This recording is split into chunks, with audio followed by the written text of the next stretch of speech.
श्री स्वामी समर्थ। स्वागत आहे तुमचं माझ्या YouTube चॅनल मध्ये। आजचा दिवस तुम्हाला खूप छान सुख समाधानाचा जाओ ही स्वामींच्या चरणी प्रार्थना करते आणि आज या नवीन व्हिडिओला सुरुवात करते।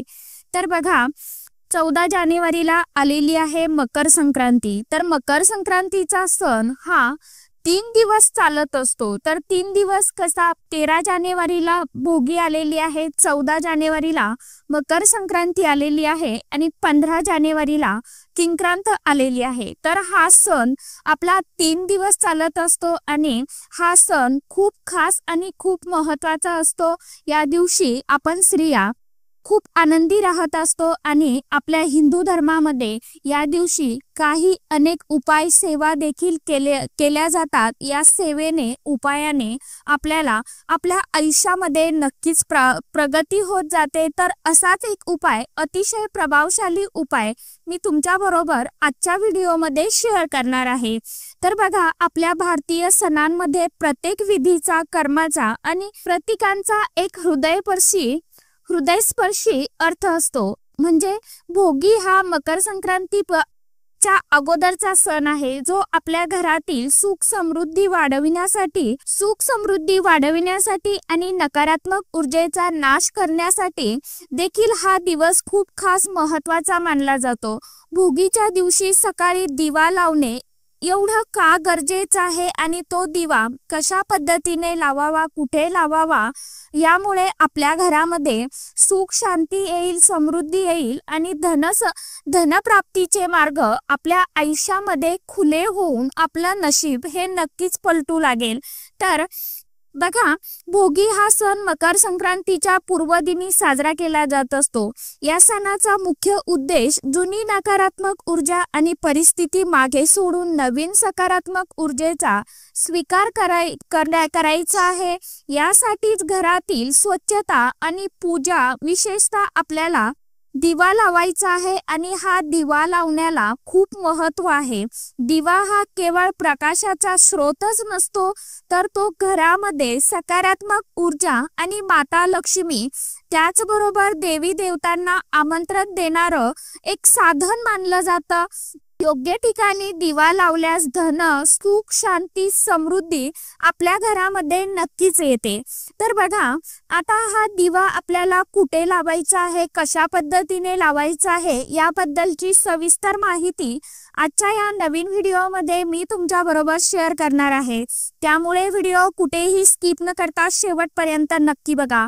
चॅनलवरती तुम्ही जर हा व्हिडिओ पहिल्यांदा बघत असाल तर चॅनलला नक्कीच सबस्क्राइब करा आणि असेच नवनवीन माहितीपूर्ण व्हिडिओ बघण्यासाठी समोरील बेल आयकॉनलाही प्रेस करा। तर बघा भोगीच्या दिवशी सकाळी लवकरच आपल्याला उठायचं आहे। दिवा लावण्याची खूप अगदी जुनी प्रथा आहे, मात्र यासाठी कोणत्या ठिकाणी दिवा लावणं योग्य ठरेल हे आपल्याला माहीत असणं देखील गरजेचं आहे। तर आता आपल्याला दिवा कुठे लावायचा आहे, तर मी आता तुम्हाला 5 ठिकाणी ह्या दिशा सांगणार आहे, जागा सांगणार आहे।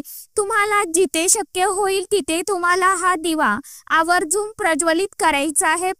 सर्वच ठिकाणी 5 ठिकाणी दिवा प्रज्वलित करणं काही गरजेचं नाही। ज्यांना शक्य असेल त्यांनी जर हा दिवा प्रज्वलित केला तर अतिउत्तम, ज्यांना नाही शक्य त्यांनी जिथे होईल तिथे तुम्ही हा दिवा प्रज्वलित करू शकता। तर मुख्य म्हणजे प्रवेशद्वाराजवळ दिवा लावणे हे माता लक्ष्मीच्या स्वागतासाठी आपण दिवा प्रज्वलित आपल्याला करायचा आहे। हे लक्ष्मी मातेचं स्वागत करण्याचा संकेत मानला जातो। यामुळे धनप्राप्तीचे दार उघडण्यासाठी हा दिवा लावला जात असतो। यामुळे नकारात्मक ऊर्जा दूर राहते आणि शुभत्व आपल्या घरामध्ये हा दिवा आपल्या घरामध्ये खेचून आणत असतो। आता दुसरी जागा म्हणजे तुळशी वृंदावन। आता तुळशी माता ही सृष्टीची आणि सात्विकतेची प्रतीक आहे। तुळशी वृंदावनाजवळ दिवा लावल्यास घरात शांती, आरोग्य आणि आध्यात्मिक ऊर्जेसाठी सकारात्मकतेचा संचार होत जातो। त्यासाठी आपल्याला तुळशीजवळ आपल्याला दिवा प्रज्वलित करायचा आहे। आता दिवा सकाळी आपल्याला हा लावायचा आहे। ज्यांना सकाळी शक्य होत नसेल त्यांनी संध्याकाळच्या वेळी प्रदोष काळामध्ये दिवा लावला तरी देखील चालणार आहे. आता तिसरी जागा म्हणजे आता देवघर. आता तुम्ही म्हणणार देवघरामध्ये का दिवा लावत नाही का? तर लावतो, परंतु आपल्याला हा दिवा स्पेशल लावायचा आहे. आपल्या देवघरामध्ये देवी देवतांसमोर लावलेला दिवा हे भक्ती, श्रद्धा आणि सुख समृद्धीचा स्रोत असतो. यामुळे घरात वाईट गोष्टींचा नाश होतो आणि आध्यात्मिक शक्ती आपल्या घरामध्ये लाभत असते. आता चौथी जागा म्हणजे घराच्या दक्षिण पूर्व भागात म्हणजे आपला आग्नेय कोपरा. वास्तुशास्त्रानुसार आग्नेय कोपरा हा लक्ष्मी माता आणि संपत्तीच्या उद्दिष्टांशी संबंधित असतो. तिथे दिवा लावलेला दिवा कुबेराचा आशीर्वाद मिळवण्यासाठी हा खूप खास आणि अधिक उत्तम मानला जातो. आता पाचवी जागा म्हणजे भोगी कृषी प्रधान सण असल्यामुळे दिवा आपल्या शेतामध्ये एखादं झाड हे असतंच, तर त्या झाडाखाली आपल्याला हा दिवा, आता झाड कोणतंही असू देत, पण आपल्याला तिथे एक दिवा आपल्याला प्रज्वलित करायचा आहे. तर हा दिवा आपल्याला लावायचा आहे. त्या झाडाखाली आपल्याला दिवा लावून घ्यायचा आहे, कारण निसर्ग मातेचा आशीर्वाद प्राप्त करण्यासाठी हे खूप लाभदायक मानलं जातं. दिवा लावण्याची आता पद्धत बघा. दिवा कसा लावायचा यालाही खूप महत्त्व आहे. तर दिवा लावण्याचा त्याचा प्रभाव वाढून घरात सुख, शांती आणि संपत्ती आपल्या घरामध्ये नांदत असते. आता दिव्यासाठी आपल्याला तिळाचं तेल किंवा गाईचं तूप आपल्याला वापरायचं आहे. तूप हा शुद्धतेचा आणि सकारात्मक ऊर्जा वाढवते. त्यासाठी आपल्याला दिव्यामध्ये आता वाती ह्या लांब टाकायच्या आहे. वातीची लांबी आणि जळण्याचा कालावधी दीर्घ असावा, म्हणजे तो जास्त वेळ जळत राहील, तेवत राहील वात दिवा, त्याची आपल्याला काळजी घ्यायची आहे. कारण हा दीर्घकालीन सुखाचा अचूक आहे. 5 वातींचा दिवा म्हणजेच पंचदीप संपत्तीचा वाहक असतो. जर एकाच दिव्यात 5 वाती लावल्या तर पंचतत्वाचं संतुलन होतं, ते साधत जातं, ज्यामुळे घरामध्ये 5 मार्गांनी आपल्याला लाभ होत असतात. आता फूल आणि कुंकू आपल्याला वापरायचं आहे. दिवा लावताना आता दिव्याला आपल्याला सर्वात प्रथम हळदी कुंकू लावायचं आहे. दिव्याखाली आपल्याला आसन द्यायचं आहे. तांदळाचं द्या, प्लेट ठेवा, किंवा आपल्याला फुलांच्या पाकळ्यांचं आसन दिलं तुम्ही शेतामध्ये तरी देखील चालणार आहे. दिव्याला हळदी कुंकू लावायचं आहे. त्याबरोबरच आपल्याला अक्षदा अर्पण करायचं आहे, ज्यामुळे तो दिवा लक्ष्मी पूजेचं प्रतीक मानला जात असतो.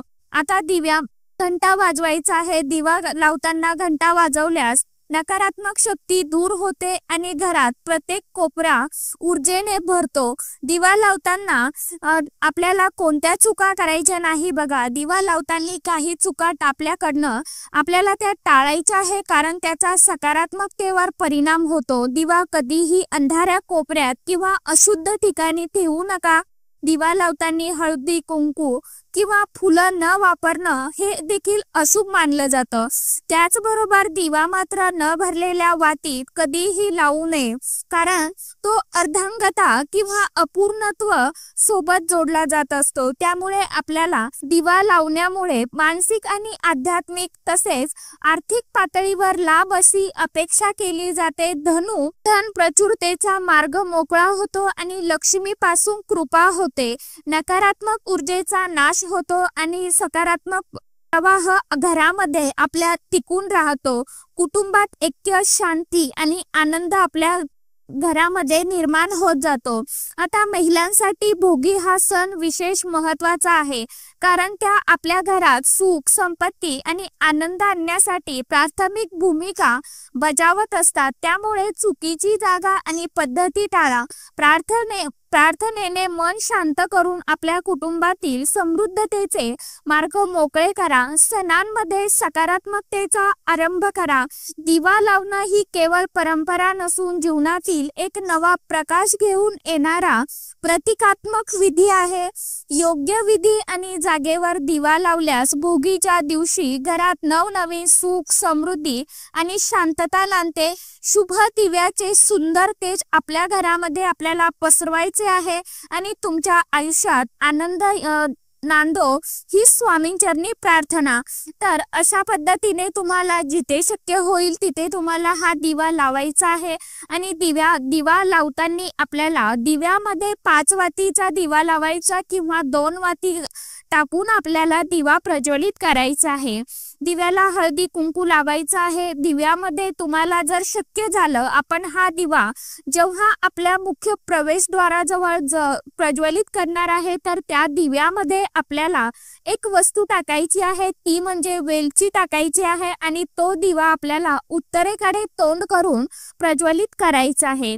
तर अशा पद्धतीने तुम्हाला हा दिवा भोगीच्या दिवशी सकाळी, ज्यांना सकाळी नाही शक्य झालं त्यांनी संध्याकाळच्या वेळी माता लक्ष्मी येण्याच्या वेळेमध्ये म्हणजे 5च्या नंतर तुम्ही संध्याकाळी 8 पर्यंत हा दिवा केव्हाही लावू शकता। अशा पद्धतीने तुम्हाला हा दिवा प्रज्वलित करायचा आहे। तर आजच्या व्हिडिओमध्ये इतकीच माहिती होती। कशी वाटली नक्की सांगा। व्हिडिओ आवडला तर चॅनलला आवर्जून लाईक शेअर सबस्क्राईब जरूर करा। परत भेटूया नवीन माहिती सोबत, नवीन व्हिडिओंसोबत। तोपर्यंत सर्व माझ्या YouTube परिवाराला श्री स्वामी समर्थ।